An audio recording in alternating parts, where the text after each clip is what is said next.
Hello കൂട്ടുകാരെ, ഇന്ന് നല്ല പച്ച നങ്ക കിട്ടിയേ.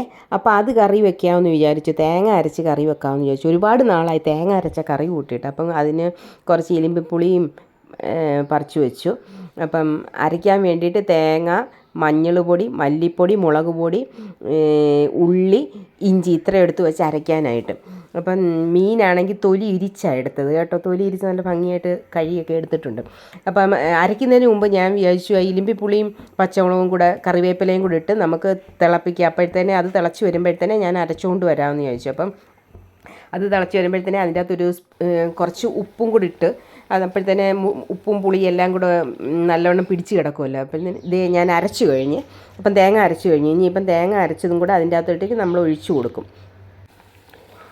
തേങ്ങ അരച്ചത് അതിൻ്റെ അകത്തോട്ട് ഒഴിച്ചു കൊടുക്കുകയാണ്. എന്നിട്ട് ഈ അരപ്പ് നല്ലവണ്ണം തിളച്ച് കഴിയുമ്പോഴത്തേനെ കഴുകി വെച്ചിരിക്കുന്ന മീനും കൂടെ എടുത്തിടാം കേട്ടോ.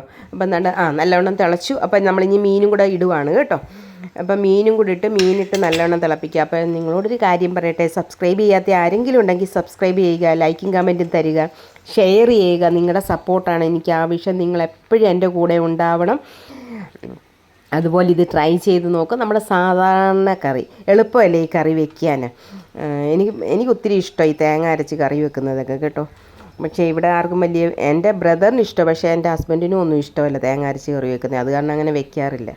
അപ്പം തിളച്ച് വന്നപ്പോഴത്തേനും നമുക്ക് ഇച്ചിരി കറിവേപ്പിലയും കൂടെ അതിൻ്റെ മുകളിലോട്ട് ഇട്ട് കൊടുക്കാം. എങ്ങനെയുണ്ട് ഈ കറി? അപ്പം thank you for watching my video. Skip ചെയ്യാതെ കാണണേ.